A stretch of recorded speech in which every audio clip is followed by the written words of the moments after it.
I wanted to welcome you all. My name is Christopher Dickey. I'm the foreign editor of the Daily Beast, and I wanted to welcome you all to this dinner for the International Center for the Study of Violent Extremism, which doesn't sound like it's a lot of fun, but it is really extremely interesting and absolutely vital to the future of, frankly, of world peace at this point.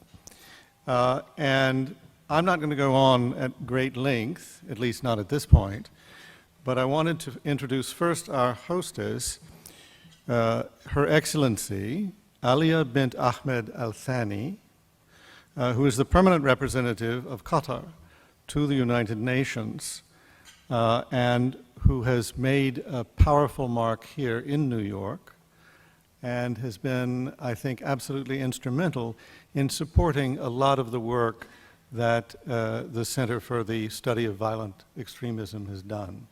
I'm not going to go on and on. I think she has some opening remarks, and I'd like to invite you, Madam Ambassador, to come up and make them.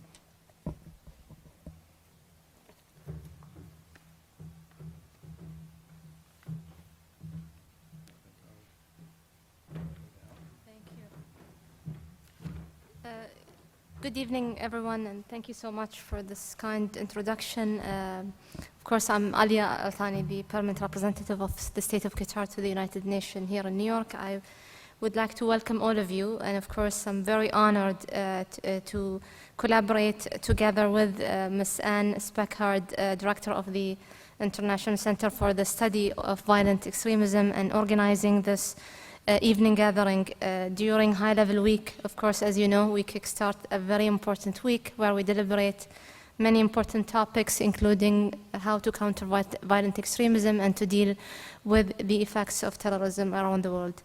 Let me begin, of course, by stressing that Qatar believes that extremism poses a grave challenge to all societies. We have long alerted that no region, no country, no community is immune from violent extremism.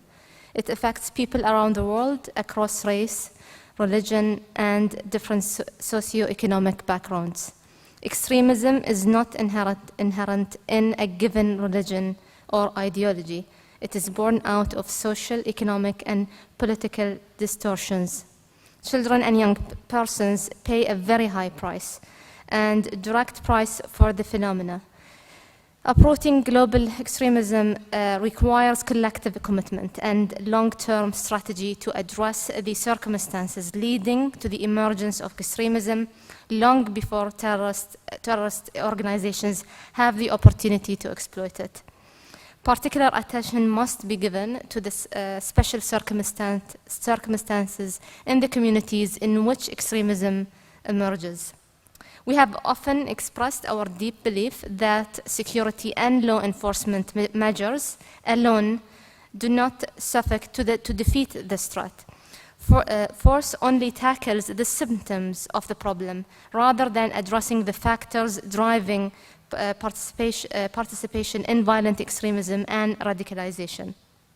In many instances, security responses further aggravate tensions and trigger more support for violent ideologies.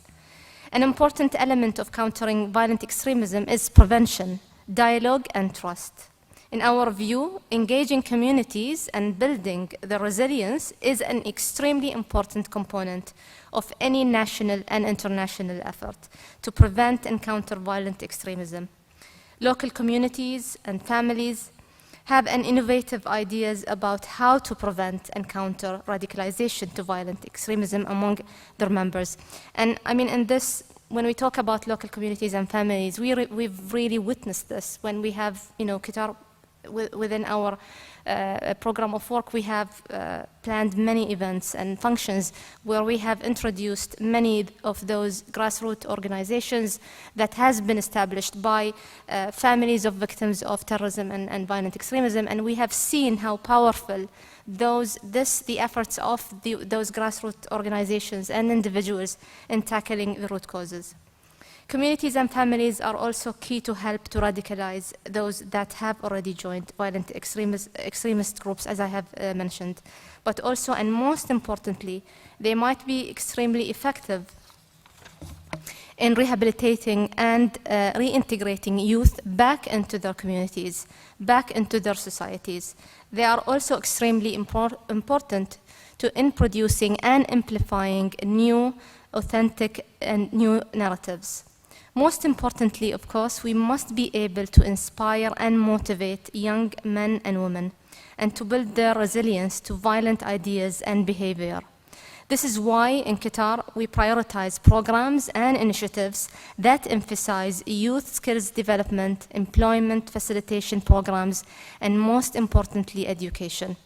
Combating and uprooting violent extremism also depends on building robust and effective partnerships, bringing together governments, civil society, and private sector, the UN system, and communities. Given the importance of these partnerships, I'm very pleased to inform you of a key partnership between Silatek. Silatek is a foundation that is based in Qatar, and they have been established almost 10 years ago. Actually, this fall we will be celebrating its 10th anniversary.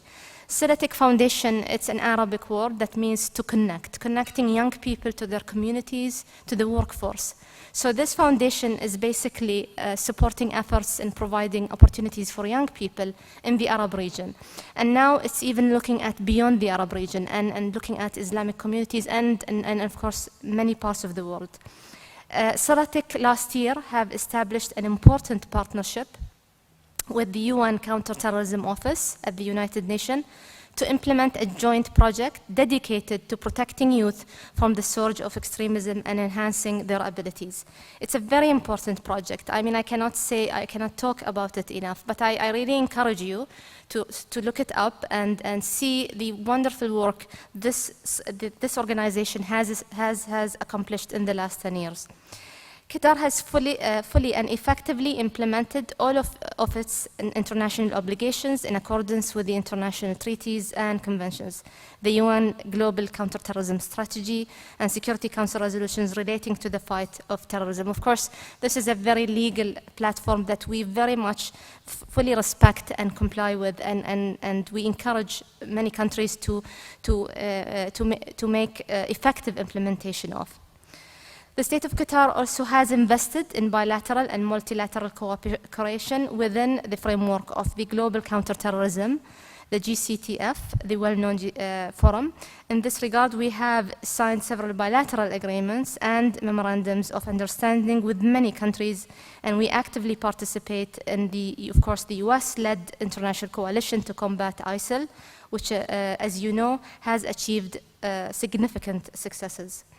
Our cooperation with the United States in the field of counterterrorism is also effective and robust. We have signed, of course, a memorandum of understanding on combating terrorism in July 2017, and actually it is the first bilateral memo to be signed within the GCC cooperation, within the GCC region when it comes to countering and fighting the financing of terrorism. It's a very important step for us, and we think it will encourage other countries in the region to come forward and do the same.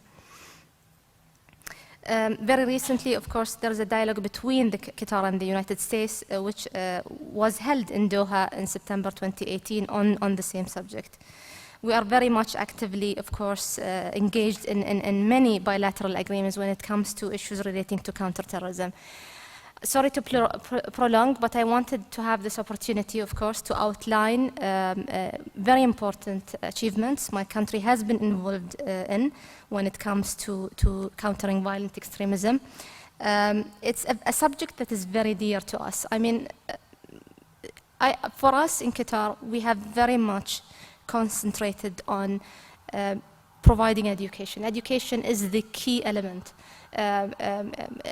to counter violent extremism and counter terrorism.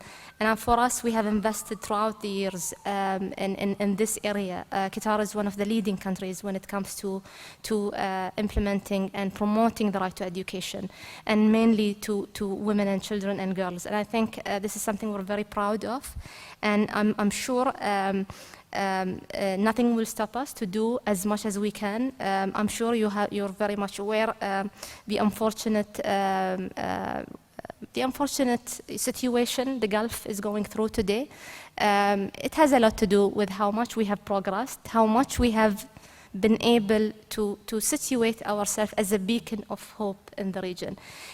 We will continue to resist the wave to take us back.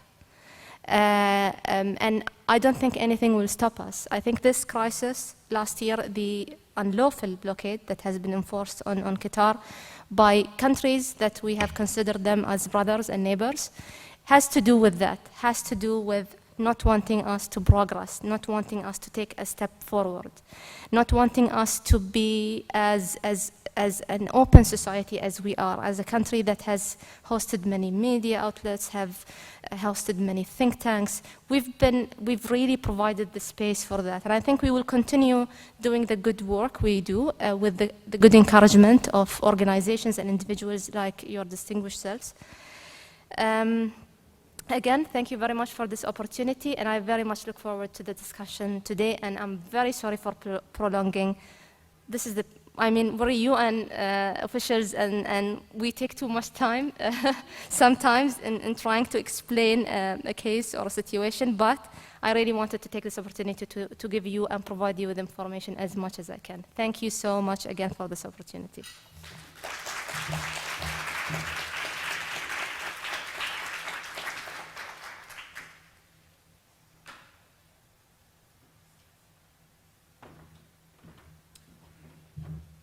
Thank you very much, Your Excellency. I think that's a wonderful picture of what Qatar is trying to do, countering violent extremism and terrorism generally.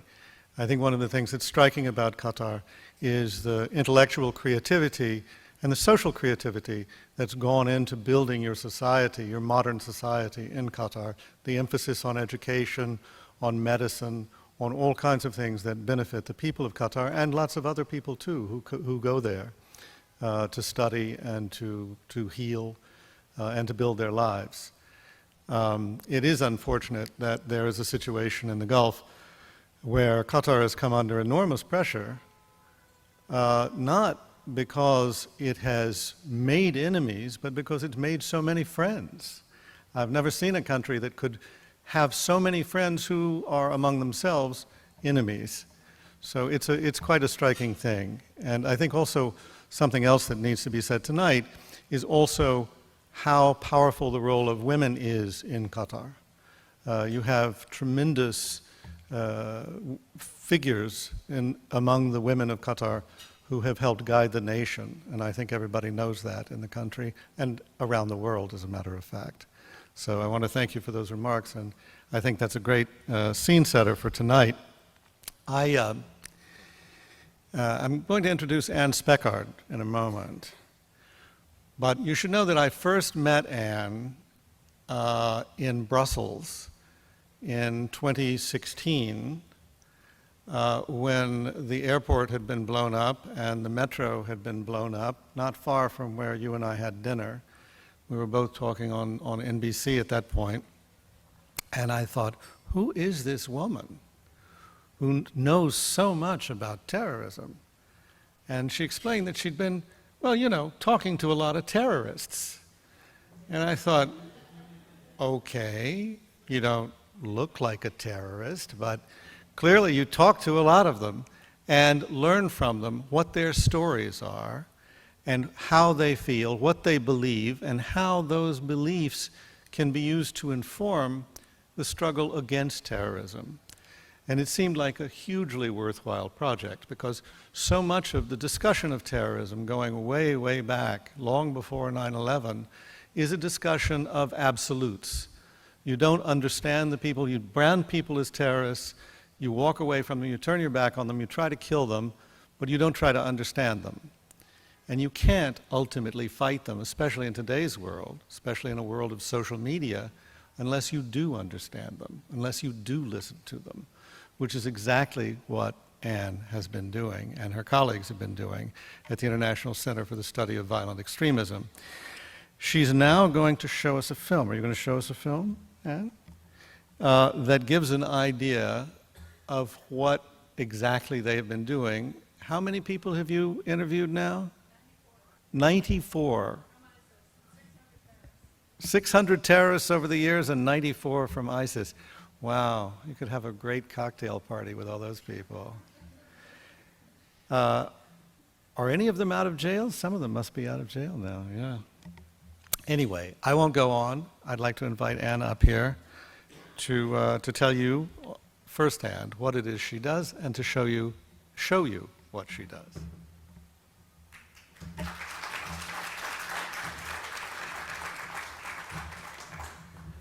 So I'll send him his cash payment soon. Thank you, Chris. Thank you very much. Let's see. Could we start the slides, please? So as Chris said, number one, we're a group, and I put a number of our names from ICSV up here because it's not just me. I get to talk, and I've maybe been doing this the longest, but there's a number of us at ICSV that are working on this, and you'll see that as we go along. If you could go to the next slide. Oh, I guess I'm in charge of the slides. Let me see. Do you want to move the slides? Go ahead to the next one. So I've interviewed about 600 terrorists over my career. I've been doing this for about 20 years. And if they're dead, suicide terrorists, I interviewed their family members, their close associates, their hostages, sometimes their senders. And as Chris said, I was always trying to understand what puts a person on the terrorist trajectory. And I came up with the idea of what I call the lethal cocktail of terrorism. And there's never just one thing. Well, occasionally there's one thing that puts a person on a terrorist trajectory, but there's a group that's involved. The group has to organize it, has to create a target, has to finance it, has to talk you into it, give you some justification so that you'll jump over a moral barrier. There has to be an ideology. And it's usually for this cause you can do things that you normally wouldn't do. You can go on a subway and blow people up. You can take a knife and stab them. You can take a truck and run them all down. Because for this cause and because of these grievances, it's justified. And of course, we all know that it's never justified. But terrorist groups are very persuasive and argue that. And then there's also social support. We all look around, we probably do this in the room. Look how we're all dressed pretty similarly, right? We all resonate off of other people's judgments of what's appropriate behavior. And terrorists are no different. So when a lot of social support starts rising up in favor of terrorism, people start to think, okay, this is appropriate, this is correct, I can join. And they do. And nowadays, we see that if you have a phone, you have social support. You can be brought into a cell of people very quickly. If they catch you on Twitter, if they catch you on Facebook, wherever you're hanging out virtually, suddenly they can coalesce a whole group around you. And these people can be reflecting to you, yes, taking a truck and running people down in New York is a good idea. In fact, that would be being a servant of Allah. They can, tell you this. And then there's whatever is inside the person. And I'm a psychologist, so I'm always really interested in the psychology of terrorists. And if you're in a conflict zone, it's pretty simple. It's revenge and trauma-driven.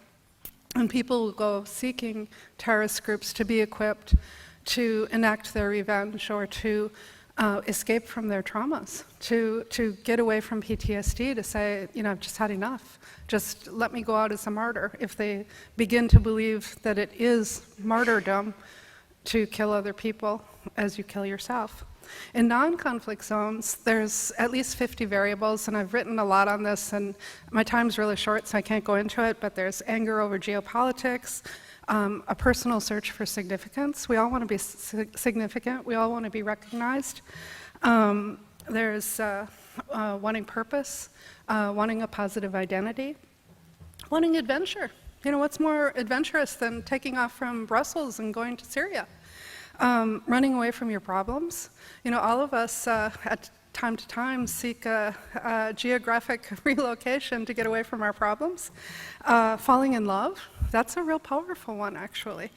Anger over being marginalized or discriminated, that's just some of the possibilities, vulnerabilities, motivations. So if you'd go to the next slide.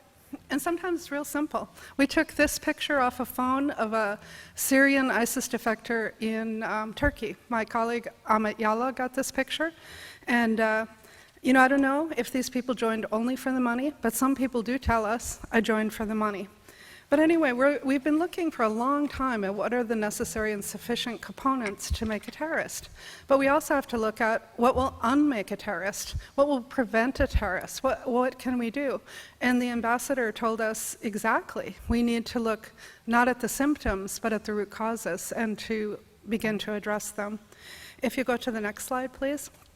We've also been working a lot with UN Women, and we have Natasha here to speak a little bit about that, and trying to look at what are the gendered aspects. Why do women get up and travel to Syria? Why do women strap on suicide vests and explode themselves?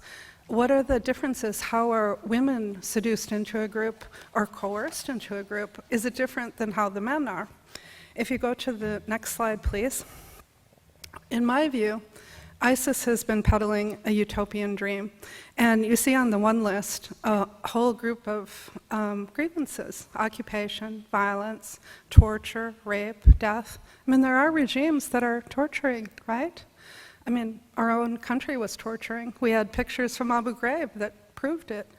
Loss of land and resources, sectarian fighting, corruption, marginalization and discrimination, frustrated aspirations. A lot of people are living with these very real grievances, and their countries aren't doing anything about it. Their governments are failing to address the real things in their lives that are troubling them, or that other people are witnessing, that, you know, they're sensitive, they care, they maybe have a bent towards leadership, and they're seeing these things happen to others, and they're upset about it, and they want to know, what can I do?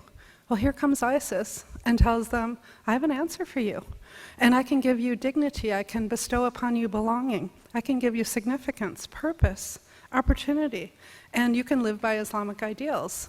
Of course, we know that's all false, but if you're young, naive, don't know any better, you might believe it. And a lot of this peddling the utopian ideal was over the internet.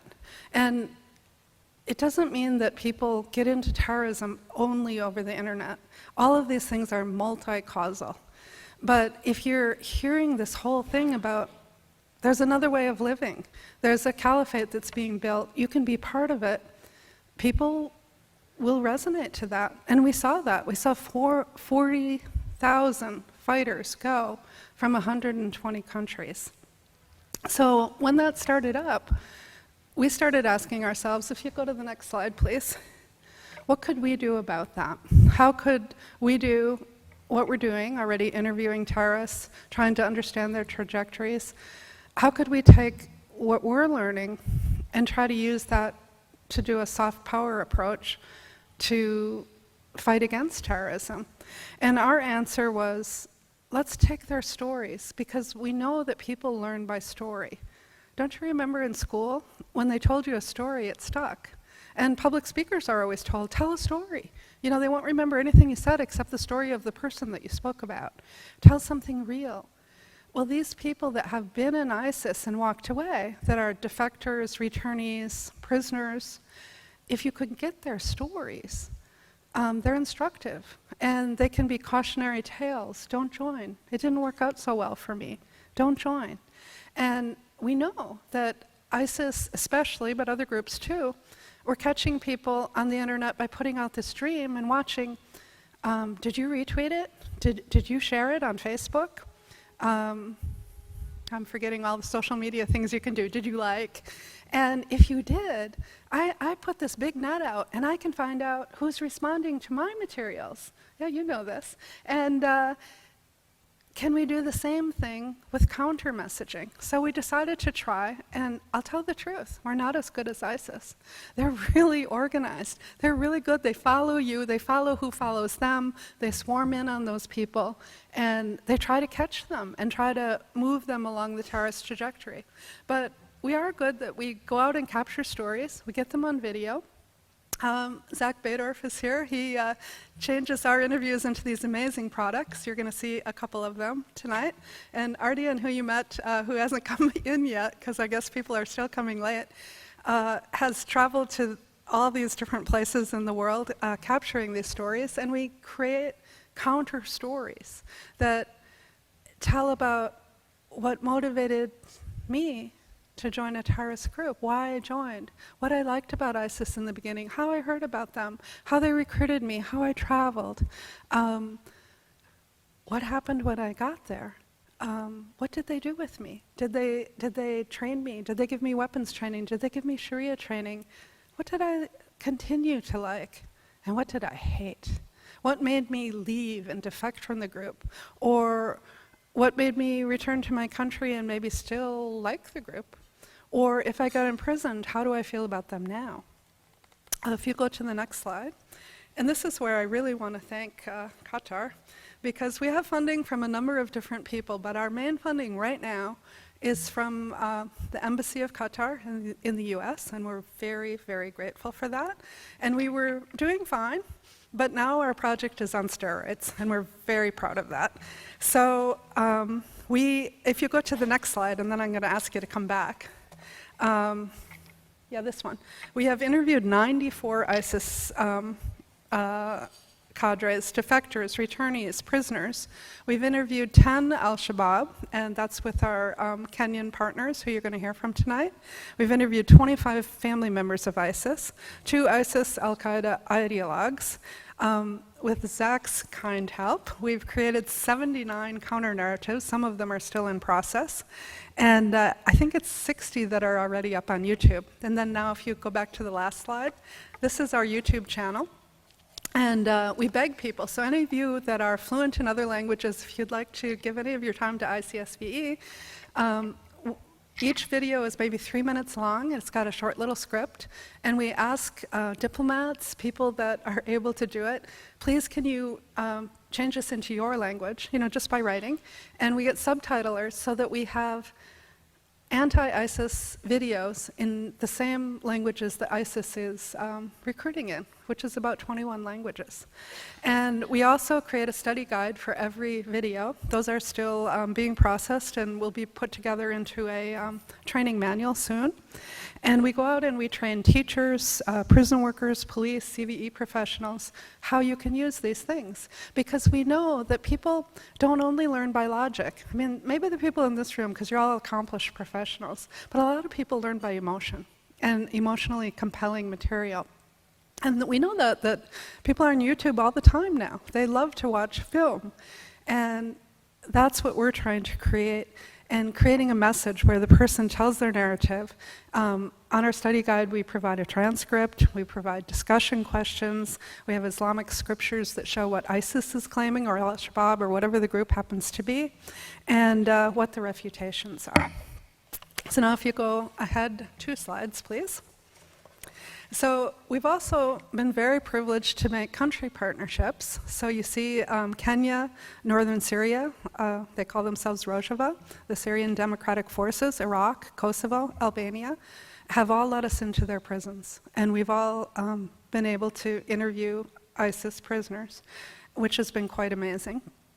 And we also work with the US, Canada, Belgium, Netherlands, Denmark, Kyrgyzstan, Thailand, Malaysia, and the EU on distribution, on training, and different ways of working with these videos. So we're managing as a small center to have a global impact, and we hope that we're having success. So if you go ahead to the next slide, please. So the way we measure our success is face-to-face interventions. We held focus groups in Jordan, in Zarqa. That's where Zarqawi was from. If you know who Zarqawi is, he was the head of al-Qaeda in Iraq. In Kosovo and Central Asia. In US, you're going to hear from Mohammed tonight about the focus groups that he's running with the Somali American community in San Diego. We also train teachers, police, as I've told you. We were really quite amazed when I was speaking in Thailand to have someone raise their hand and say, I really love these videos, they really work. I'm a prevent counselor in London, and I had a 13-year-old that was going to go to Raqqa. And he came for his 3rd interview, and he kept saying, I'm going to go to Raqqa. And the counselor, whose name is Omar, said, I was really scared he was going to go to Raqqa. I didn't know what to do. I thought maybe I should call the police. But this 3rd session, I decided, I remembered, Anne, about your videos, and I showed him a video of a 13-year-old, and this kid was 13. And it was a kid that had been in ISIS, told his story, we had a video of it. And after the video finished, and, it's a little ruffian, so he turned to Omar and he goes, "Is that for real?" And Omar said, "Yeah, that is a real video. My colleague made it. This is his story. Do you want it to be your story?" And he said, "I'm not going to go." And that's so cool, right? It's only one person, but it's one person turned around. And same thing, we were in prison in Suleimania, Ardian and I, and we were interviewing an ISIS emir. He was responsible for 50 deaths. He'd sent kids with suicide bombs to kill other people. And he started talking about the slaves in ISIS and the slave women and how you can do what you want with them. And I got scared. I don't usually get scared, but I got scared. And I was typing my notes on the computer and I said, wait a minute. I have 2 ISIS guys that disagree with you. I have them on video. Will you watch their testimonies? And he said, sure. And I thought he was in shackles, and the Peshmerga guy that was translating for us held my computer, and I thought it's going to go flying across the room. And he watched these videos. He got totally engrossed in them. And when he finished watching them, he started saying we were wrong. He hung his head in shame. He said, we had internal debates about some of these things. We gave a bad face to Islam, what we did. And before he'd been all bravado, really scary guy. And I thought, wow, these work for intervention. So we know they work, and they're being used on 5 continents right now by counselors, police, teachers, CVE professionals, and so on. If you go to the next slide, all I'm going to say is we've got a lot of publications that show our online results. Facebook has partnered with us, and we're very proud of that as well. So we've got these wonderful partners, Qatar and Facebook. And Facebook has allowed us to distribute with ads our videos all around the world. So right now, I think we have 20 campaigns running right now in Kenya, in Iraq, in the Far East, in Kyrgyzstan, in Belgium, in Netherlands. They're in their own languages, and they're coming up on people's Facebook feed. And it's up to them if they click on it or not. But then if they do click on it, they watch this video, which they probably think is an ISIS video because our videos are made to look as though they're from ISIS. They have a picture that's from ISIS propaganda as their identifying screenshot. And they have names that are ambiguous, like the glorious cubs of the caliphate. And, but if they watch it, they're getting a real story that's a counter-narrative instead of pulling them in. And then please go to the next slide.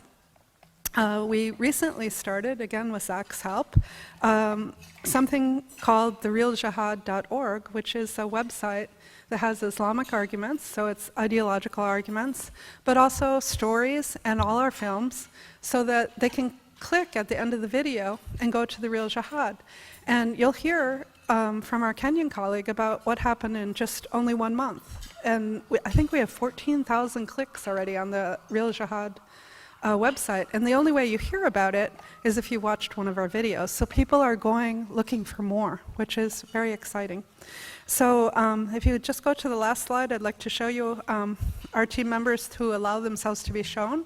We also have other team members who are too afraid.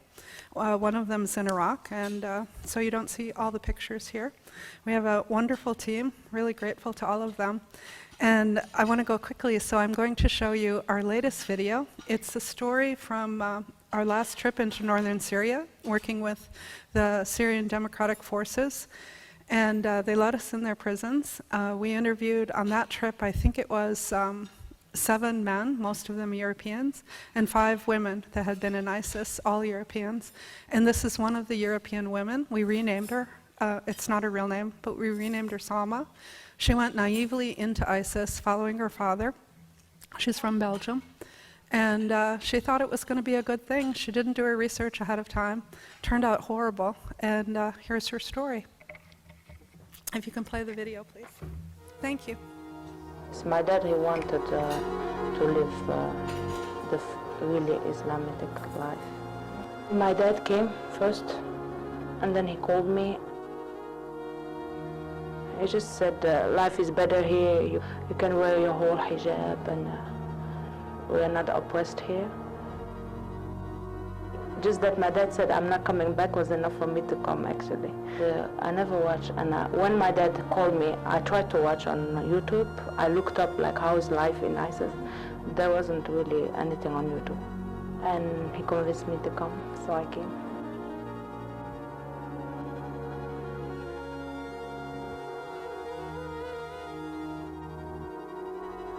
They entered me in a pickup and they took me to a woman's house. In Bab Limon I stayed for a week and then they take me to Raqqa.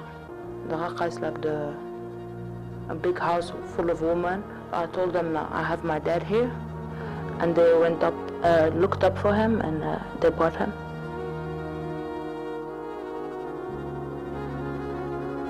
My husband was a soldier in Iraq.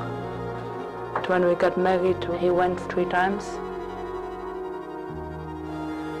And then he stopped going. He didn't like it anymore. He didn't like the way ISIS thinks. They have a problem in their religion, how they do stuff. Mostly they punish with death. It's the most common punishment. And after mostly 3 months of marriage, I got pregnant. He stopped going to work, and then we tried to get out of ISIS. But so many things happened. It's very difficult to get out. We're gonna cross the border. We went to the last point of last town. The problem is we're a lot. And Free Syrian Army was advancing, and everybody was evacuating from that little town.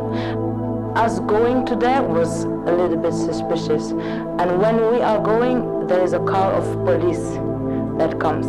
They're saying to my dad, "Why are you taking your family?"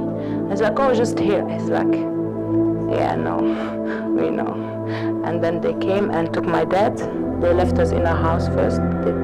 They took my dad to prison, they interrogated him, and then they came and took us. They put us in prison, but then we needed to evacuate Al-Bab, so they evacuated and they took us to Raqqa. They wanted us to put us in a woman's house, but we women, we ran away. When they put my husband and my dad in prison, my dad, because he's older, he just stayed 2 weeks and he got out. But my husband, because he's younger, he stayed a long time. He stayed like almost 6 months.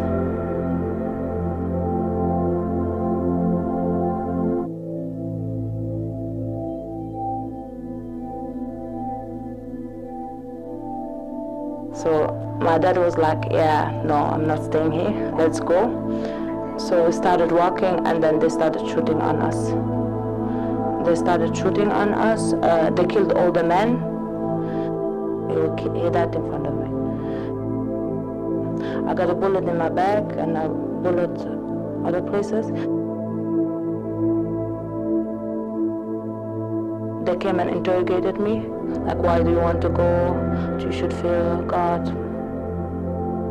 And I just said, "Yeah, a big mistake, just playing the game with them." And then I got out. They put me in a woman's house until my husband got out of prison. 2 months we stayed and we got out.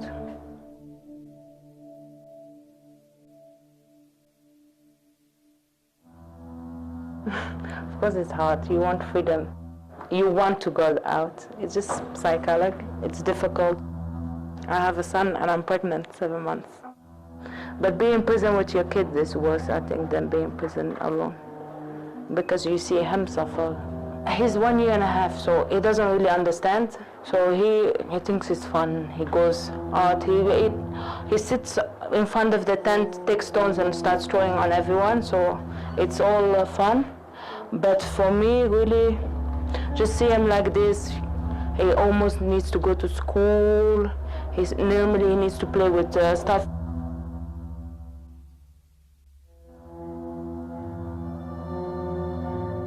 They can say it's Islam, but it's not really. No, they're bad Muslims. They're not Muslims. Don't even call them Muslims, please. That just gives a bad name to Muslims. When you go to Syria, They hate us. Yeah, they hate them. They hate ISIS. I heard about slaves. I heard about how they treat slaves. Yeah, that was also a reason. That's why I'm saying they're wrong. Because how they treat slaves was not on the Islamic way of treating slaves.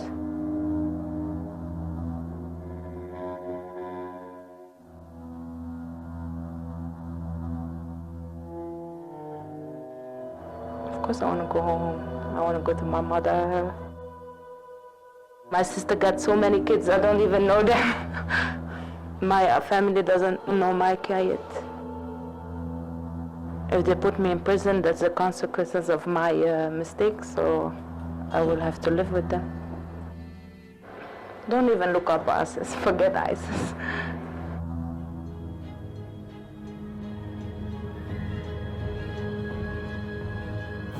So that's what we do. And that one's a little bit long. So a lot of them are just 3 minutes, and they're all up on YouTube. So if you want to watch any, and you'll see one more tonight. Thank you.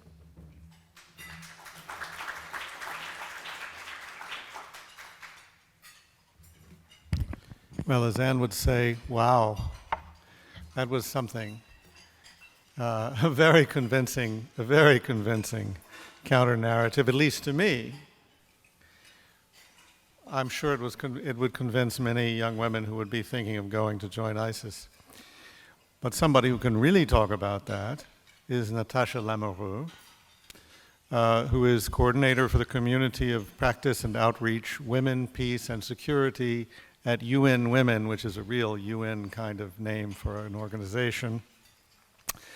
And she's going to talk about a gendered approach to preventing and countering violent extremism and the introduction of the new UN Preventing and Countering Violent Extremism curriculum in Europe and Central Asia. We'll get to this maybe a little bit more when it comes to our discussion there at the table, but I'll be interested to hear too, Natasha, about the role that women may sometimes play as instigators of terrorist action. Because in the years that I've been covering terrorism, it has struck me on a number of occasions that men were listening to women who were telling them they had to go out and maybe even be martyrs, which I guess is one way of getting rid of a husband you don't want. But in any case, Natasha, please come on up.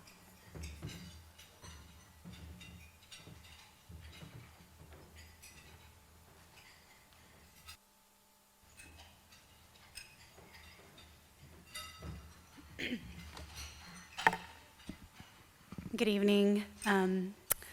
Thank you so much. Those videos were really inspiring. The story of how you're going and getting the interviews of the people who are exactly the people we need to hear from, I think is really inspiring, but also we need to do so much more of that. So thank you so much, distinguished guests, colleagues. Thank you to Anne. Thank you to the International Center for having me here tonight on behalf of UN Women. I'm really honored to be here tonight to talk about the role of gender in preventing violent extremism. It's really critical, and I'm also delighted to talk a little bit more about UN Women's work in Europe and Central Asia, which I'll get to in a little bit. I want to start by talking about a few of the things that we do know. So we know that women all over the world are deeply affected by violent extremism. We know that violent extremists and terrorists target women and girls. They target women's rights and gender equality. This is not new to us, unfortunately. The push and pull factors for women are really no different than those for men. Women also want adventure. They're not just jihadi brides. They're not just passive victims who accompany their husbands. They want adventure. They're seeking freedom from their own oppression. They want a purer version of Islam. They want all the kinds of things that men want. But there's also a gendered aspect where many women that we're hearing from want to exercise agency in a way that they're unable to do so in their own communities. And ISIS and groups like ISIS are very adept at selling an utopian version that appeals to women and men alike. We know that women are not just victims or perpetrators. We know they are working at the front lines to prevent and counter violent extremism, but we also know that despite this, very few efforts to prevent and counter violent extremism take gender into account. We know also that the very promotion of gender equality and women's empowerment is itself an effective countermeasure to the spread of violent extremism and terrorism. But we also know that for women and women's organizations to have a real role in preventing and countering violent extremism, we need more research and analysis on the women and women's involvement and gender in violent extremism, particularly on gender drivers and the role that gender in PCVE plays. And that includes more primary and secondary research. We need more inclusion of women in the development of PCVE programming, in actions and plans and interventions. We need a greater awareness among women themselves about the threats to PCVE in their communities, and we need more consideration about how poorly implemented PCVE programming can actually negatively affect women's rights. At UN Women, we have long seen the links between gender inequality, violence, and conflict prevention. And in the past several years, we're pleased to have been increasing our focus in this area of work, working much more closely with other UN agencies, like my esteemed colleague here with CTED, OCT, and other agencies. And we're working with a growing number of scholars and experts like Anne, who are helping us to bridge some of the gaps that I just mentioned. We partner with local women and women-led organizations on the ground who are working in their communities, again, often at great risk to themselves and their families, to counter and prevent violent extremism, but also to de-radicalize and reintegrate those who have either escaped or become disillusioned with groups like ISIS and others. This work is critically important and needs much more support. To support these women and men who are working to prevent violent extremism on the front lines, strong training materials are essential. We're pleased to partner with Anne and her colleagues on developing a training manual on women and preventing and countering violent extremism in Central Asia. We anticipate this toolkit will launch by the end of the year, if not sooner. And I want to thank Anne and her colleague Ardian for their amazing work. And then also, if Grace is here, Grace Escamilla, she was the editor, and it's just really fantastic. This manual will give participants gender analysis tools that they can implement in promoting mainstreaming of gender into local PCVE initiatives, and we are certain that this is going to make those initiatives both more effective and better aligned with international norms and standards. I think that ensuring that our interventions when it comes to PCVE are gender responsive, inclusive, and aligned with international norms and standards, especially those around human rights, is key to meeting the challenge of violent extremism head-on and creating clear and credible alternatives for those who are at risk of becoming radicalized into violent extremism terrorist groups, as well as creating clear and credible pathways out of violent extremism. I'm really excited for the conversation that we will be having with all of you and to share more details about our work, but thank you.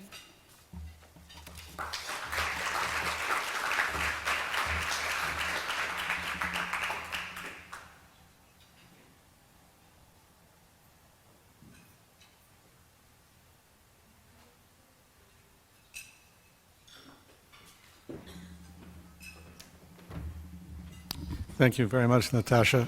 Sounds like a great program and absolutely vital. I don't think that nearly enough attention has been paid to the whole question of women in these movements, and particularly the question of how they will come back home again. as Selma was talking about. Is that ever going to be possible? Now we're going to hear from Tom Adala, who's the head of strategy, innovation, and research at the National Counterterrorism Center in Kenya.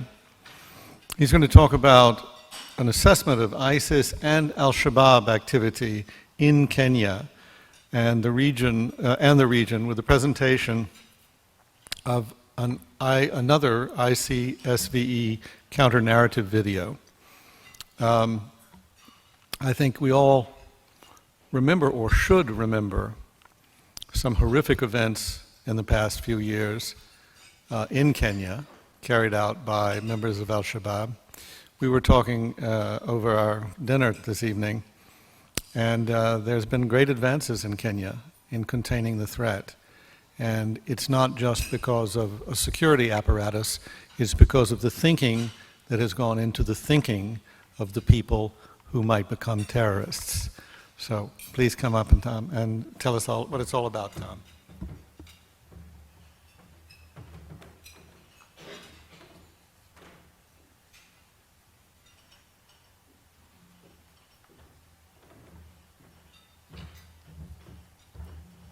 Thank you, Chris.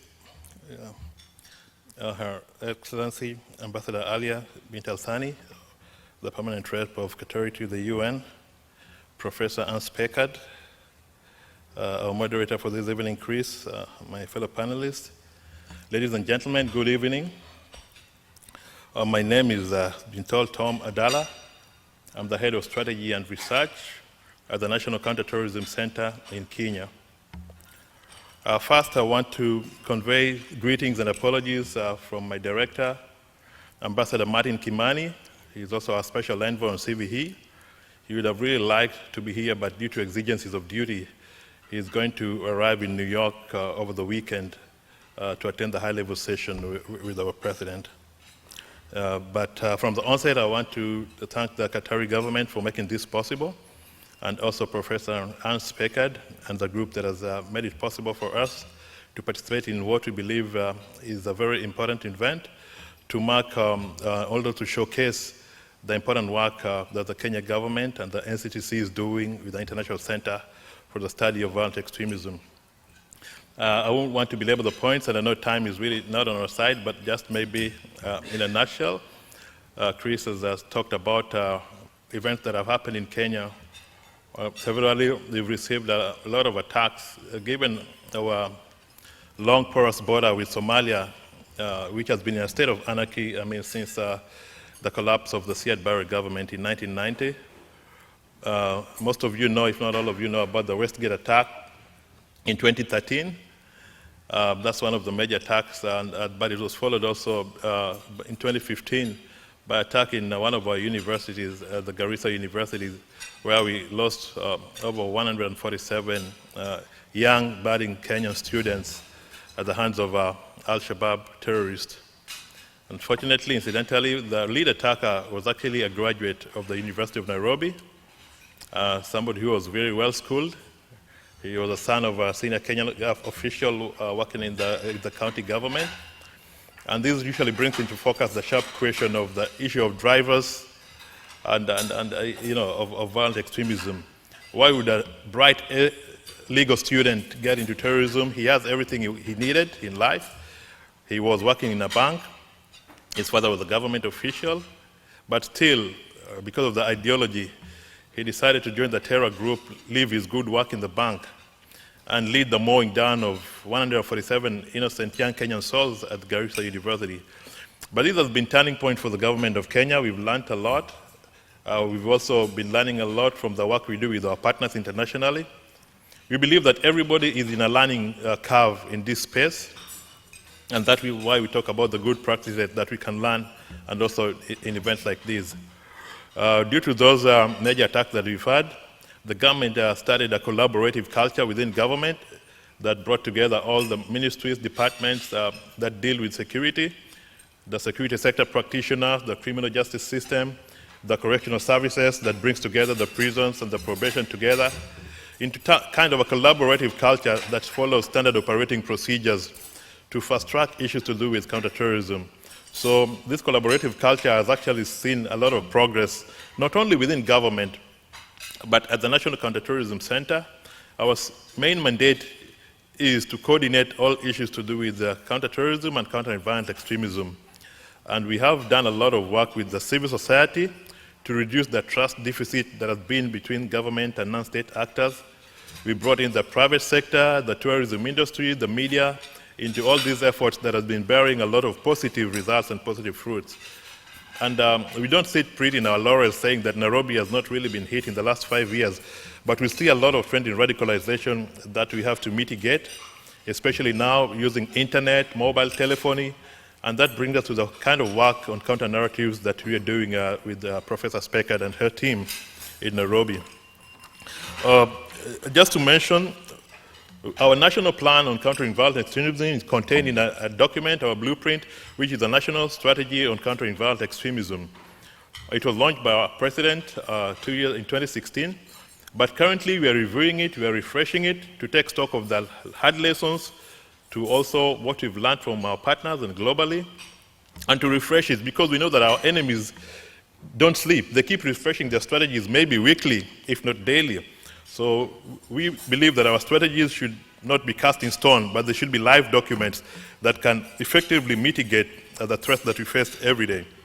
So in another month, we are going to have a National Strategy 2018 edition that will be launched, as we're also having an international conference in October that's going to focus on the ideology of Al-Qaedism and what other people from around the world are seeing in terms of lessons learned in mitigating that threat.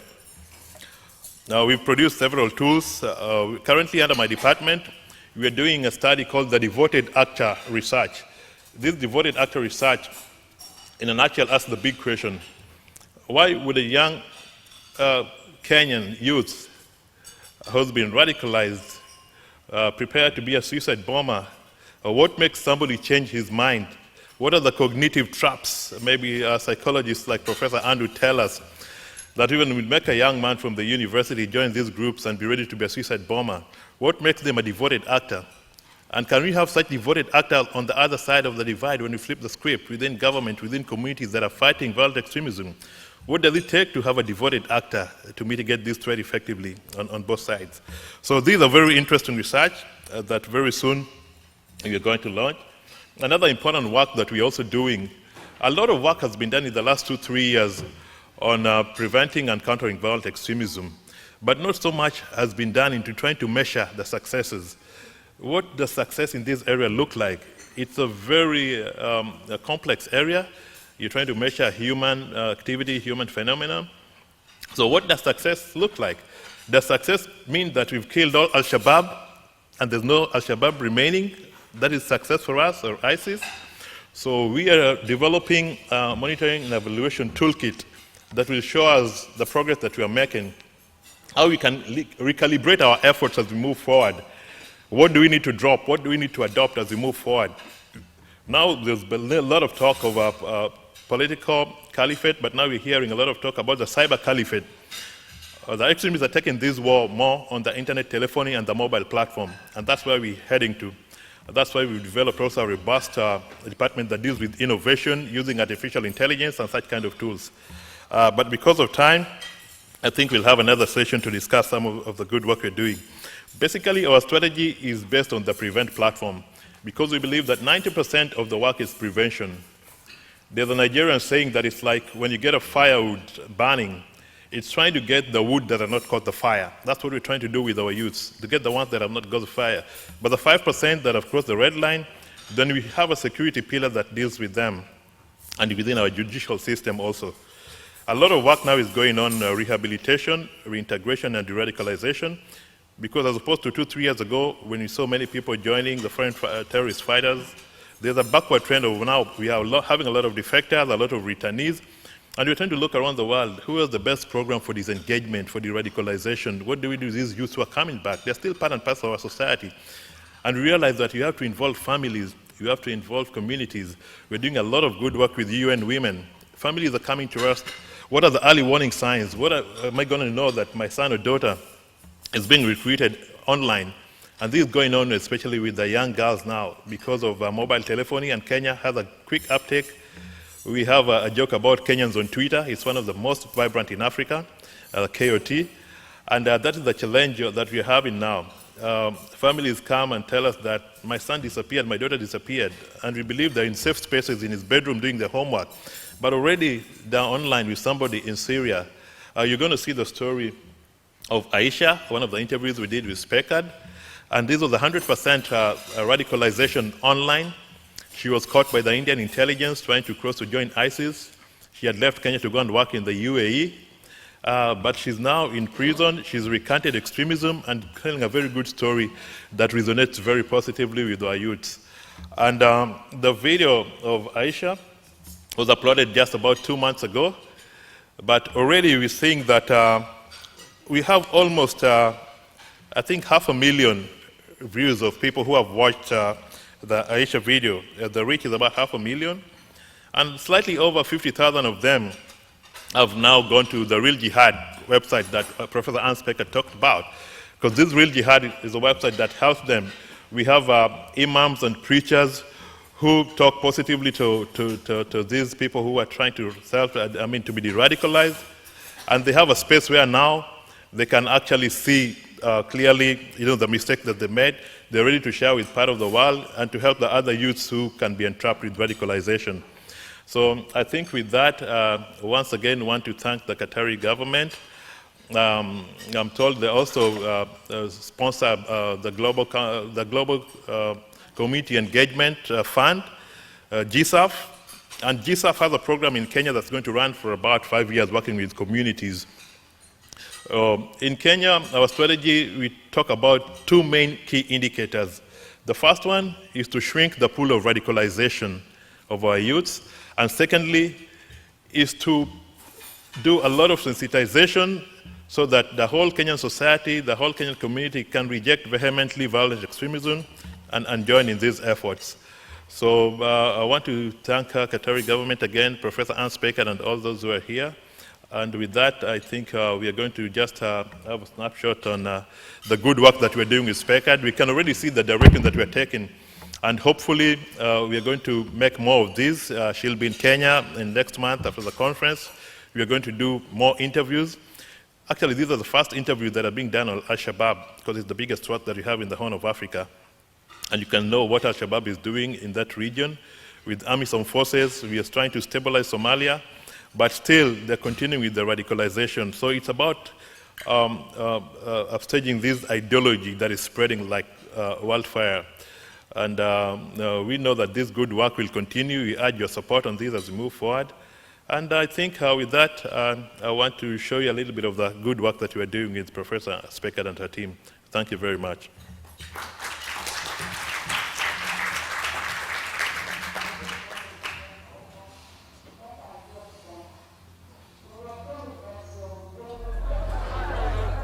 I just wanted to be a suicide bomber, that I'll go to Jannah. We were promised that when we go to Jannah, we'll have eternal life. All people there will be the same age. We'll drink milk and honey. There will be rivers flowing of everything good. And everything in Jannah is good, mashallah. So we don't want association with this world. We want the next life. So we have been told, if you kill or been killed in the cause of Allah subhanahu wa ta'ala, you go to paradise. I just wanted to be a suicide bomber.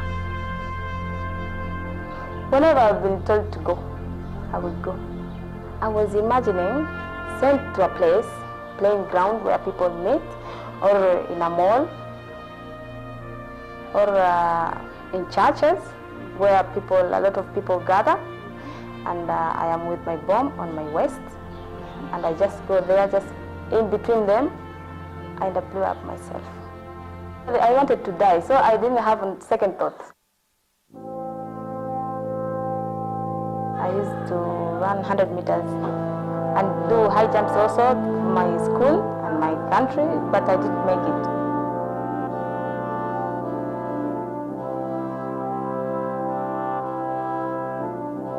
I love Islam religion, so all my friends used to be Muslims. So I decided myself to be a Muslim.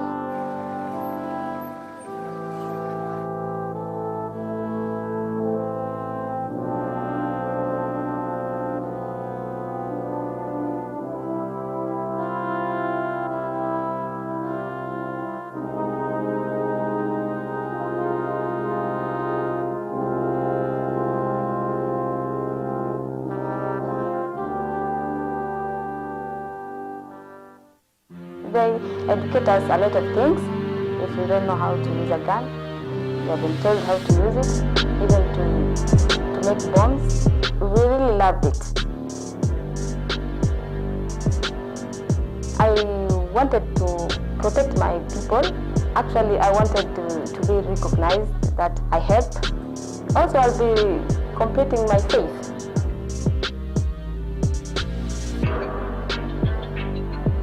The Sunni Muslim used to have beards. I really love a man who has beards. We used to call them lions because they have the big beards.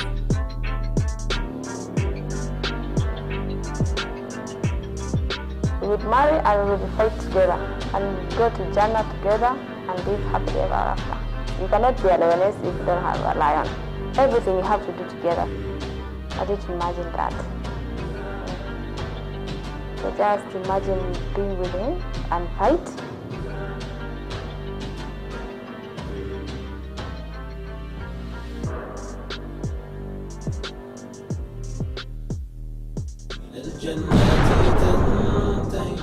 I don't even want to think about it.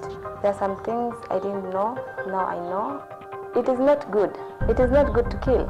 If I blew at myself at that time and die, actually I would have gone to hell. Jannah, and I pray to God that I go, but by not in a jihad way. I'll go to Jannah, but not in that way. What I would like to advise young girls out there, jihad is not the only way to go to Jannah. You respect your parents. That's the big way to take you to Jannah.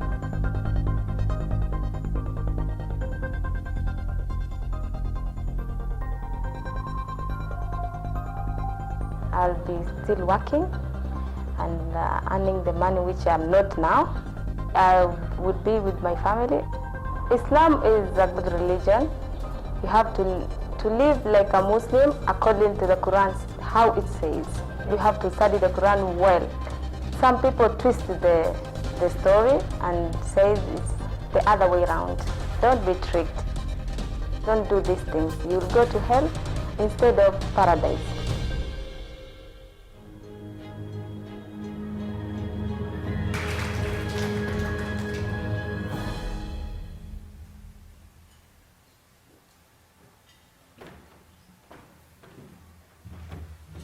So, Muhammad Ahmed, where are you?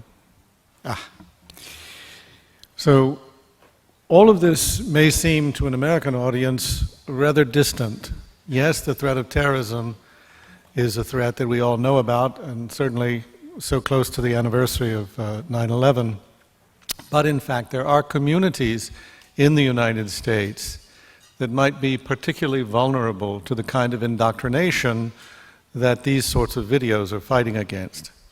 And Muhammad Ahmed, who works with, I always get these, I'm terrible, it's like I'm dyslexic, the International Center for the Study of Violent Extremism, has looked very closely at the issue of indoctrination of Somali communities in America, Somali immigrants and the children of Somali immigrants in America. And I think that we have a lot to learn from him, so I'll just invite him up straight away.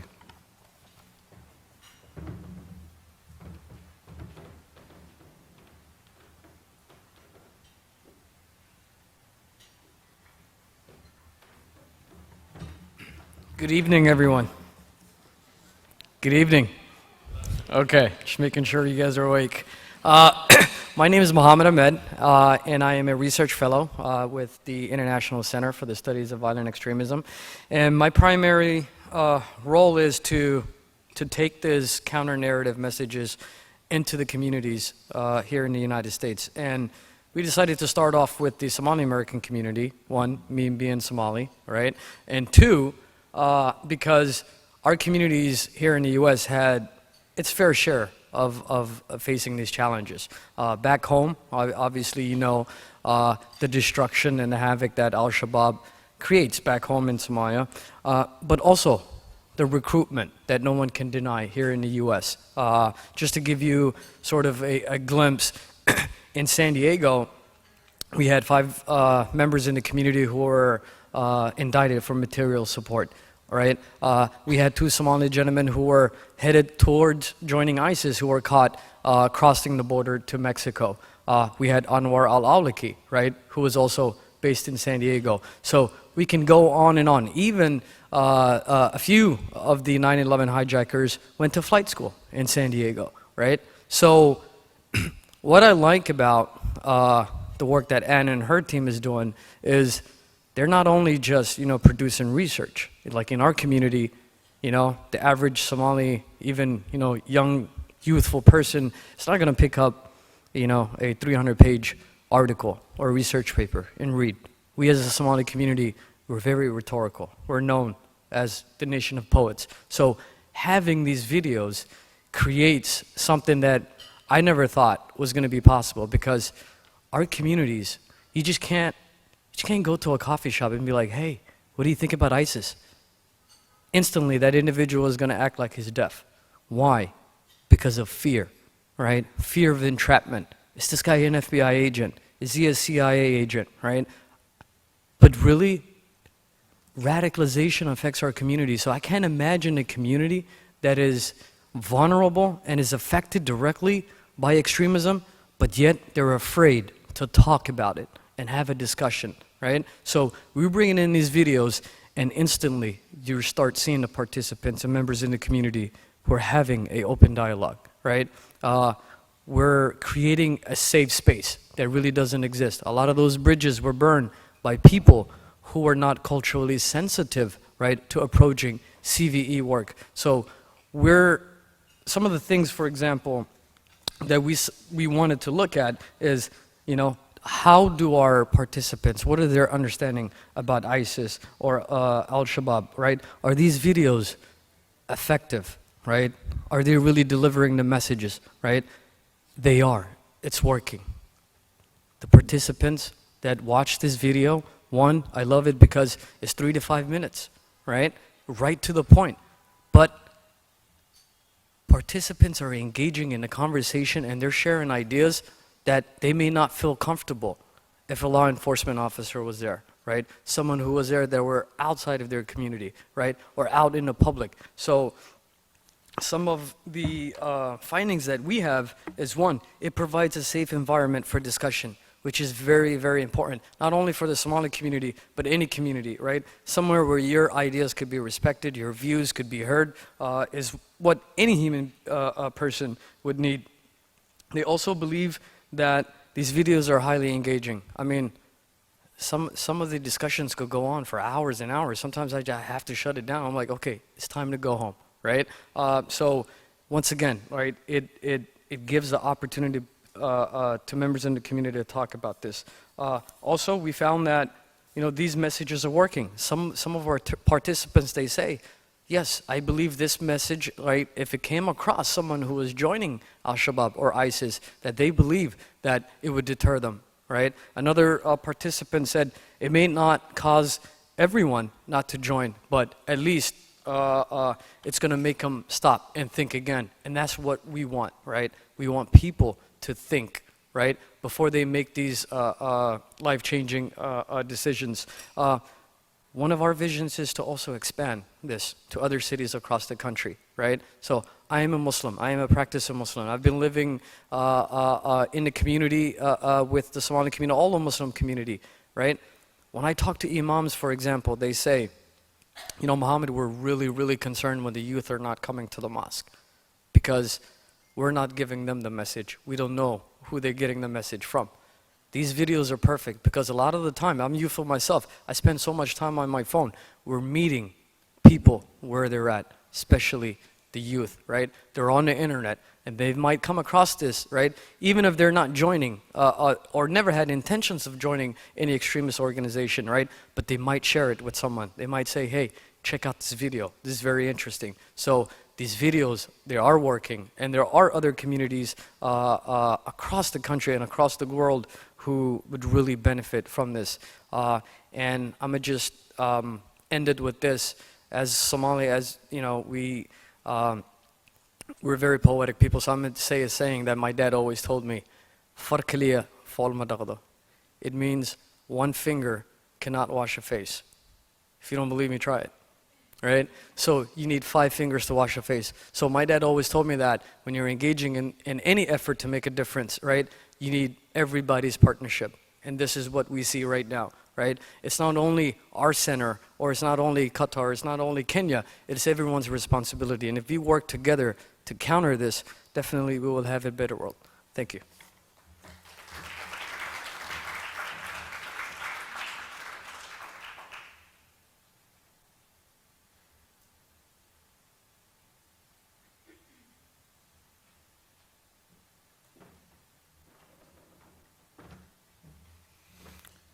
That was terrific, Mohammed. And very, very interesting indeed, and I think incredibly important work. I'm now going to ask David Sharia, interesting name, David. It's, you must hear a lot about that, the representative from the UN Counterterrorism Committee Executive Directorate, to come up. I asked him what they did earlier in the evening, and you basically are setting standards, showing people how governments, how best to combat terrorism or combat extremism. Is that a fair characterization? Good. You try to explain. Thank you very much.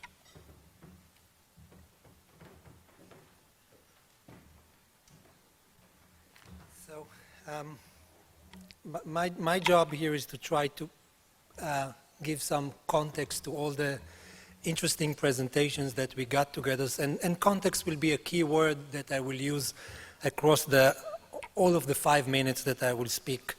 But not before thanking first the government of Qatar for hosting us today, and for the generous support that you give to research around the world. I know you give much, we learned that we give much support to the ICSVE, but we also know that through the Qatar Foundation, through research institutes in Qatar, much of cutting-edge work in counter-violent extremism is being done. You know, you're going to host in 1 month a big conference of researchers and policymakers from around the world to discuss this topic, and I will be very, very happy to go there, and it will be the first time for me to go to Qatar, so I'm very excited about that. Thank you also, Anne, for inviting CITED to come. And a few words about CITED. It's a small body, but with a long name and complex mission. What we are tasked to do is several things. First one is to assess how member states deal with counterterrorism, how their capacity is, how they implement the relevant Security Council resolutions. But more importantly, for the context of our conversations, CITED was tasked under the guidance of the Security Council Counterterrorism Committee to support the work of the global community in developing counter-messaging. And a key resolution in this was adopted last year. You don't need the numbers, and that paved the way for CITED much deeper engagement in this topic. In a later resolution, the Council asked us not just to do that, but also to expand our work with the research community. And one thing that we have done in the last 2 years, but more intensively in the last year, is to expand our network with the research community through what we call the Global Research Network, because policymakers need the support of research. There's discussions in the UN. Some member states want to take discussion in one direction. Some member states want to take the agenda in a different direction. And it's very important, regardless of the direction they take, that they are faced and met with what research community thinks is the way to go. And we are very thankful to all the research institutions that are present here. There are a few of them that I can recognize, but to the many more that provide such an important research on the complex theme of counter-messaging.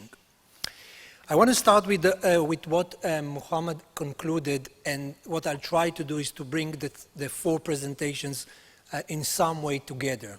And he started by saying this is a global phenomena, and I think what we have seen through all the presentations that it is indeed a global phenomena, from Somali Americans in the US to people in Kenya, to people in the Middle East. Everywhere we can see people so easily being attracted to this violent extremism. And when we think of global challenges, the tendency is to think about global solutions. But one of the things that we have seen quite clearly here is that global solutions for counter-messaging would not work. We tend very often to use the metaphor of violent extremism as cancer, and if I may use this metaphor once again and take it one step further, you probably know that today, when thinking about medication to cancer, one of the key elements, one of the key innovations is what is called immunotherapy. Therapy that is targeting the specific individual, identifying sometimes his DNA, identifying the way his immune system works, and then trying through strengthening his immune system to make his body much more strong, much more capable to deal with the challenge of cancer. And I think this metaphor is clearly what was illustrated today by all the presenters. We have seen in Anne's presentation how different the drivers can be.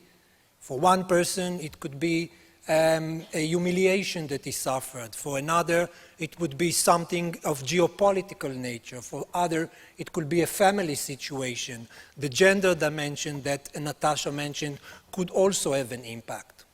And if you want to deal with each of these multiple drivers, you have to develop medications that are targeting the individual and targeting his specific drivers.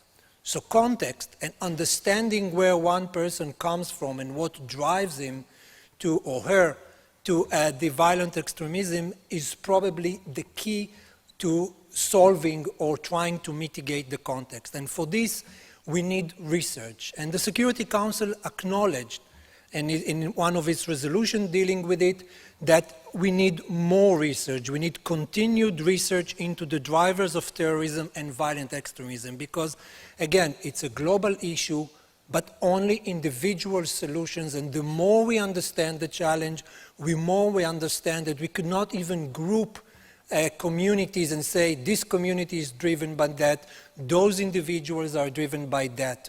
It's not going to work. We need individual approach that understands what exactly brought or brings that person to be so vulnerable to this ideology. And I think, again, many of the presentations we have seen were able to show us how we could reach success.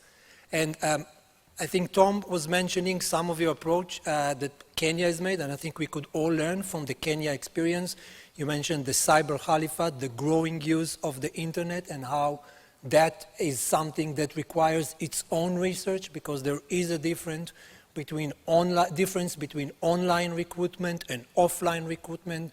They're working on two different levels and two different drivers, by the way. For some, the offline recruitment is based on social and networks and friendship and a kind of camaraderie that drives people to go to this direction. What is important, no less, to remember, and with that I conclude my own remarks, I think you've been a very patient audience, is that beyond every approach and beyond all the different approach, we have to remember that the remedy to this violent extremism is not by silencing any message. If we want to deal and to confront the ideology, we have to develop our own message. And I think there is a very famous saying, which I would use with your permission, and I think it's still very relevant to the concept of counter-messaging, is that the remedy to be applied for hate is more speech, not enforced silence. Thank you.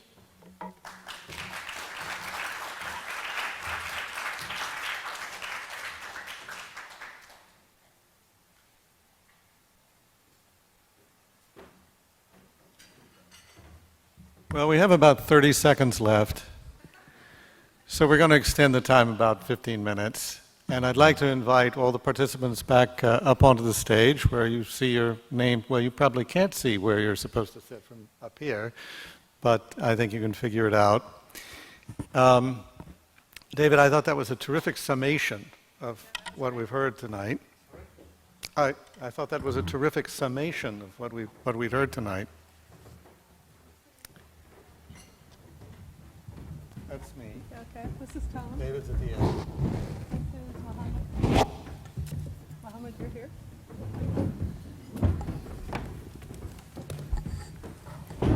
And I guess it's working. So I just have one question for the panel, and then we'll open, I think, to questions from the audience. But as I listen to everybody talking, and as I watch these counter-narratives, and also as I've covered terrorism over the years, I know this is not a word that's usually associated with terrorism, but it strikes me that the really important narrative for so many people, the really important question is the narrative of terrorism. And the narrative is often essentially romantic. And I don't mean in terms of getting married, although that may be part of it, but it is romantic in the sense that people identify with a narrative that makes them heroes, whether heroes in their religion or heroes in their society. I think it's no accident that the seminal ideological work of Al-Qaeda by Ayman Zawahiri is called Knights Under the Prophet's Banner. Not Knights N-I-G-H-T, but K-N-I-G-H-T. It's chivalric, it's heroic.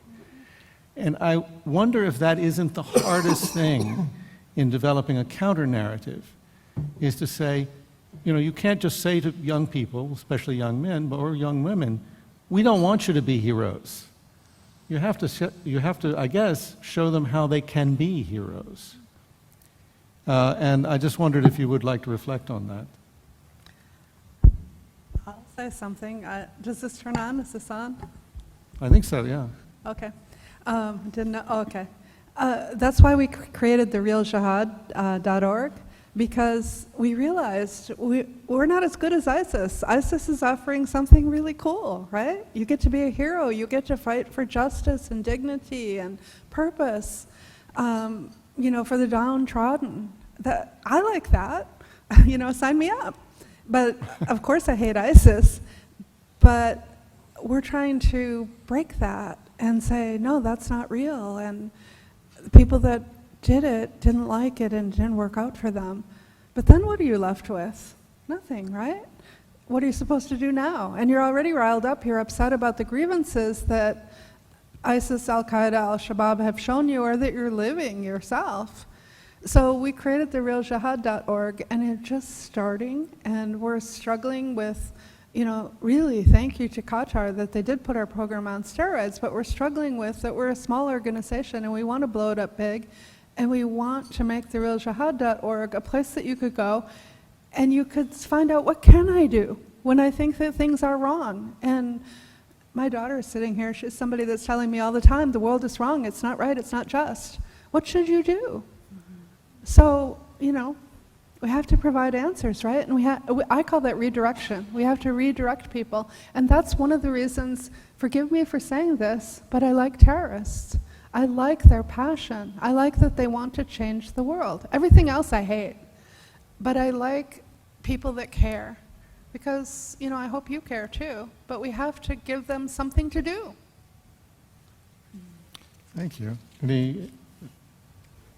No? We want to say something, go. Yeah, I just wanted to add that, you know, anyone could be vulnerable. It doesn't really, it's not even based on your faith. I think, based on my experience, is that a lot of our youth who are disengaged are just looking for life opportunities. And it's like joining a gang. You relatively, you know, the recruitment is the same. They prey upon people who are vulnerable, who are looking for a way out, looking for a way to make their parents proud, or, you know, their community is looking down on them. And, you know, when someone is down on their luck, they tend to explore things and willing to take a risk, right, to see a change in their life. So it's something that we just need to be mindful that when we're telling people what, you know, don't join, but also tell them, but do this, right?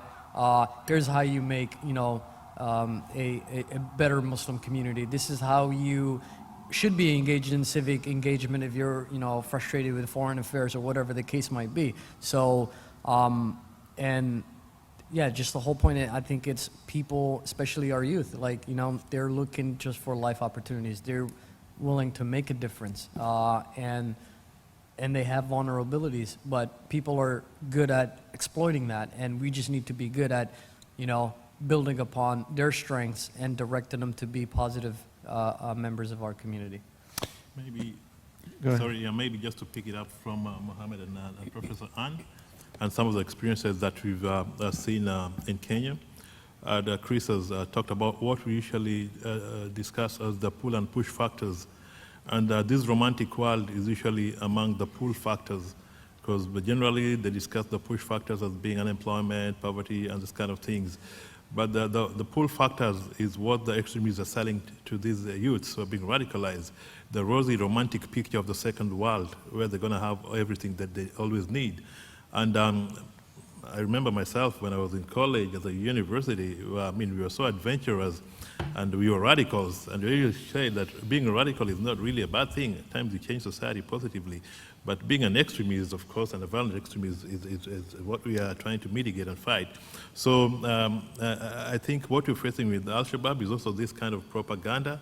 And some of the returnees that we've been interviewing and talking to, some of those who've been disengaged, talk about their failed dreams when they were taken to Somalia. They were promised, some young man was talking about getting these beautiful, black-eyed, long-haired women, you know. and that's not the dream. He found that even within Al-Shabaab, there's discrimination. If you come from Kenya and you're not Somali, then you can't get the beauties that you talk about. So these are kind of the things that they came out and start giving in the counter-narratives that our dream was failed. We were promised to be given this kind of monies. When you got there, I was going to be a commander with AK-47 on the action. So what we're doing is to disaggregate these different groups, because we realize that the people who join Al-Shabaab usually were taken there through different motivations. We have the real ideologues, like the university student who led the Garissa University attack. It's in a different category. And then we have the young adventurous youths who are going to seek adventure. They really don't care so much about the ideology, but they want to be part of the action. And then the third group, you have those who have been conned. By conning, I mean, a young lady was telling us that she had been promised to get a job in Dubai, in the UAE, and then on the last day when she was supposed to travel, she was dragged. She didn't even know when she crossed Kenya into Somalia to find herself in the forest and being put as a wife to so many fighters. So we disaggregate these different segments when we do for them, de-radicalization. And that's also just to saying that they used to become so vulnerable because they really need action at that time, the adrenaline and things. So I think the counter-narratives are really starting to work positively in the way we are seeing. Natasha, is there a difference in the romanticism of the women? Well, yeah. I think that actually it's a pretty universal feeling. So, and I actually think you ask a really important question. I'm a huge fan of Star Wars, and I suspect I'm probably not alone. And the reason why Star Wars is such a good and popular story is that it's an archetypal hero journey, right? It's this kind of story that cultures throughout the world and across time have told to help explain their myth. And That's really important. It tells a story of somebody who is bigger, part of something bigger than who he is. And we all want that, right? I'm lucky that I grew up in the context and situation that I did, that my hero journey was to join the UN. But it could have been a different kind of story for me. And it is a different kind of story for a lot of people. And so I think actually, when we think about how do we counter that kind of romantic narrative, it's the kind of work that Anne is doing, that others in here are doing, that the UN is doing is super important. But in a lot of ways, it really comes down to governments. Because if you're somebody who's disaffected, if you feel oppressed and marginalized, if the only hero journey you can imagine for yourself is to join a violent extremist group, the government has to be the one who can create the counter narrative for you that says, no, this is your hero story. Be a part of this bigger story. This nation that you belong to is the thing that's bigger than you, is your journey. And I think that what David said, how David closed his remarks, is absolutely key, that when governments react to terrorism or threats of terrorism and radicalization to violent extremism through oppression and through hard security responses where they aren't addressing the underlying grievances or perceived grievances, they're not giving those kinds of opportunities for that kind of narrative that's larger to be created. And I know I didn't answer your question specifically That's about okay. women, but I think that for women it's no different. A woman no different than a man wants to be part of something bigger than herself. For most women, the way that we're socialized, that thing usually has to do with something romantic. So there is often something there, but not for all women. I think we'll open this up to questions. Any questions? Can you hear me? You were all in a I row, think actually. Natasha sort of started to answer the question I was going to ask, but Dr. Speckert is a mentor of mine, and I asked her a couple years ago, what is the difference diagnostically between a sociopath who commits acts of violence and a terrorist? And she answered me at this event when she was, I think it was her book release for Talking to the Terrorists. She gave me a very clear answer, which was not, I think, what most people would accept, but she said, in a way, terrorists have a moral code. They have grievances. A sociopath is just a sociopath. A terrorist has their set of grievances. So, Dr. Speckert, would you elaborate on what you told me for the audience here? And then, that's basically what I wanted to ask. Well, Sasha has a good memory, and yeah, terrorists are really different than ordinary criminals, because ordinary criminals are greedy and want to enrich themselves. Terrorists usually want to change their communities. They want to address grievances that are bigger than just something that's happening to them.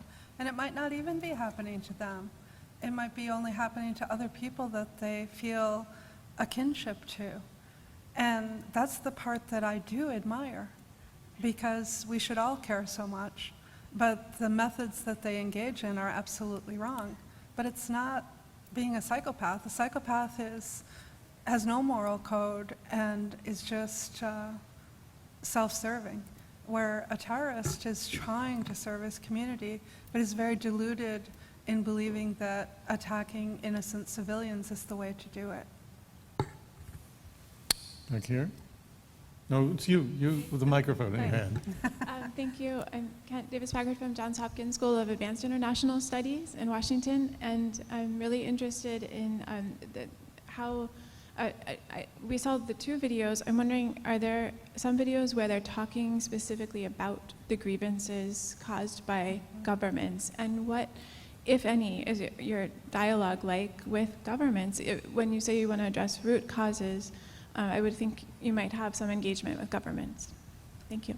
Sure. A lot of the videos the people talk about, especially the Iraqis, we were allowed into the prison in Iraq, and a lot of the Iraqis, Sunnis, say that ISIS came particularly in Mosul, the people that we interviewed in Mosul, or in Baghdad, but they were from Mosul. ISIS promised us we'd have a Sunni state. ISIS promised us that we would have our rights restored. And as they're speaking, you know, I feel pity just to think that they thought that this horribly brutal, un-Islamic, corrupt organization could give them answers. But I also feel sad that the government of Iraq needs to deliver. And I think they're saying themselves that they're corrupt. And, you know, they need to clean their act up, and they need to be, you know, truly pluralistic and fair. Otherwise, these groups are going to continue to exist. And Artie and I were in Baghdad. We were so upset. We landed on the day that they declared victory, and the guys told us, you can't go in the prison, it's a holiday. And we're like, oh, yay. So we went out and observed the holiday, which was really interesting, but we were ticked because we were there for research interviews. But I guess we did a different kind of research. But has ISIS been defeated? Has ISIS been defeated in Iraq? I mean, Chris, you know, you're following that. No, but I do think there is an element that's interesting. I used to have as a sort of a rule of thumb on terrorism that most terrorists were motivated by three elements. One was testosterone, a lot of young men with a lot of energy. Second was narrative, which we talked about. But the third was theater. This worked very neatly out to TNT, you see. But the theater is important. And the idea that you can project yourself on the world stage by blowing yourself up, by being the violent jihadist, I think actually, in an ironic way, terrorism became so commonplace that you couldn't do that anymore. It's not exceptional to blow yourself up. You're just another kid blown to smithereens. Nobody remembers your name. And I think that's important in fighting the narrative. Say, nobody's going to remember you. Nobody's going to care, except the people you killed. Okay, but Natasha, that brings up another issue of gender, because we know when the Chechens took over the theater and everybody watched 40 terrorists, 20 of them women. Why did 20 women go to the theater? We're fascinated with women when they enact violence. And probably because we all had mothers and they could take us out, right? Mm-hmm. And it's kind of scary. It's way back here in your mind, you know, is she going to take me out now? And the violence of women is fascinating, right? Mm-hmm. Yeah, absolutely. I mean, I think it's something that is still so exceptional because it defies our stereotypes of what women are capable of, what women want, what their roles are. And like I said, I think for so many women, it's just as the draw to the adventurism, the draw to being on the battlefield is just as strong for men. But the numbers of women who are suicide bombers is much lower. And there are some organizations like Boko Haram that now use a lot of women and little girls to carry out suicide bombings. Even the sensationalism of that has subsided. And we also have a long record of women suicide bombers, dating back at least to the days in Lebanon when we first saw them, or in India for Rajiv Gandhi. So I think that exceptionalism of women suicide bombers is not as great as it used to be. And I hate to say it, but maybe one of the biggest counter narratives is boredom. If people think that terrorism is boring, then they have to be heroes some other way. Bravo. I hope nobody was bored here. We have a question? Chris, it's a perfect segue. So I'm wondering, why has ISIS, Al-Shabaab, fill in the blank, fallen from American headlines in particular?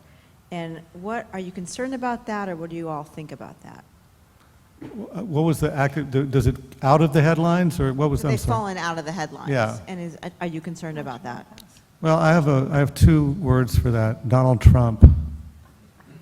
He sucks all the oxygen out of the news cycle.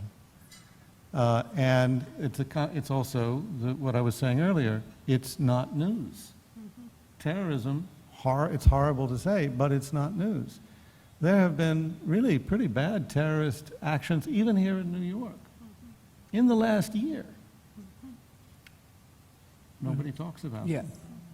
I just want to add that for the larger, population in the U.S., you might feel like no one is talking about Al-Shabaab, but if you're in the Somali community, you're getting direct phone calls of family members who are sitting at a restaurant eating and just end up, in the middle of a bomb, right?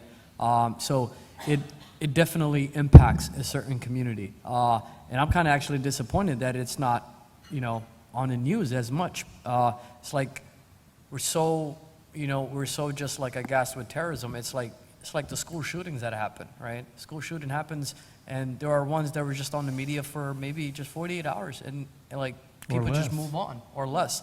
But it's also another factor is that probably people starting to realize that it's a generational effort, right? It's not like where you could send a military, take people out, right? We've tried that. It's an ideology, and to fight an ideology, I think you needed to do it academically. You need to do it on the ground, but also the media needs to play its role of showing what the realities are on the ground. However, there is a counter narrative to that as well. When you show too much Al-Shabaab, it tends to also radicalize people as well, right? Why are they always demeaning us, right? Why are they always showing us on the media, right? Why are this school shooter not labeled a terrorist, right? So that itself also feeds into media bias, and that's how a lot of these sort of media biases end up in Al-Shabaab recruitment videos. And they show news cables, right? And they show U.S. politicians or lawmakers saying negative things, right? And they use that as a recruitment method. So it's something that definitely needs to be looked at in a deeper manner. Can I just say too, the video you saw of Hafsa, Asama, Tilita, she told us, in Belgium I was watching news, but anything the news says, I didn't trust it. She's part of the Muslim community, and she's like, they always condemn Muslims. I didn't believe it. Anything they said about ISIS, no, I don't think it's true. That's scary. I would also say that when the headlines really forget about terrorism, I get very nervous. In the mid-1990s, I was based in Cairo, and I was constantly writing for Newsweek, and I was constantly telling New York, we got to watch this bin Laden guy. He's really dangerous.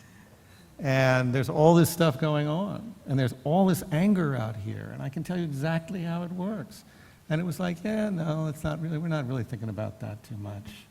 I wound up writing a novel just to try and make it happen, because actually one of the things that concerned me is I realized there was a lot of racism involved in the reaction to a discussion of terrorism.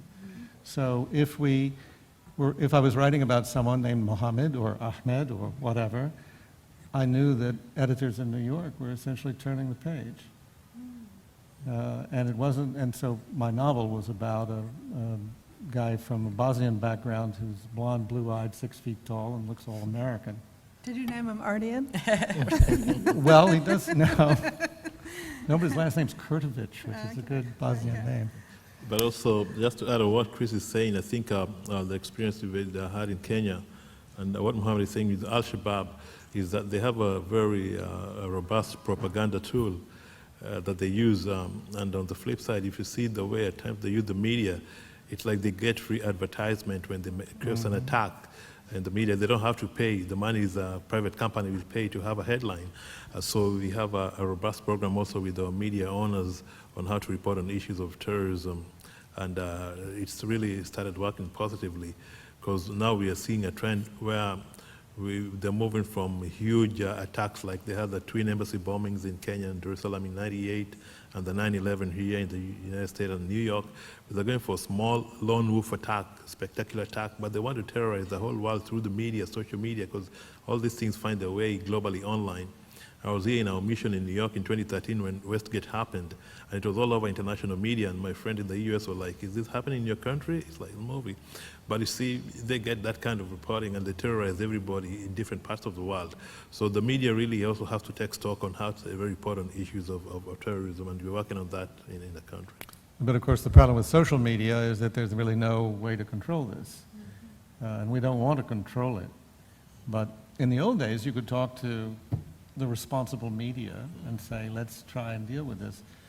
But one of the things that's happened in the media over the years is that our job's gotten much more dangerous, basically because the bad guys don't need us anymore. In the old days, you would go to interview bin Laden, for instance, and you were the way he was going to get his message out. And now Al-Qaeda's got its own TV network.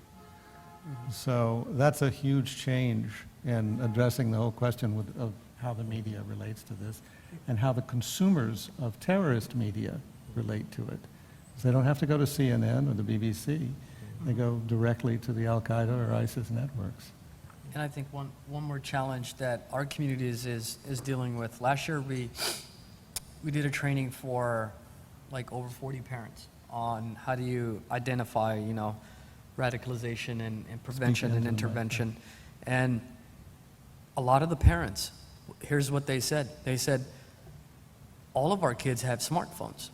But with all honesty, like if my son was watching an ISIS recruitment video, I wouldn't know. Even if you showed me, I would think it's a movie, right? So there is a huge generational gap, right? Sometimes you'll have a father and you have a son who having a hard time communicating because the son is speaking English, he's losing his native tongue, and the father is busy working, doesn't have much time to learn English, right? So that generation gap is what ISIS and extremist organizations, what they target.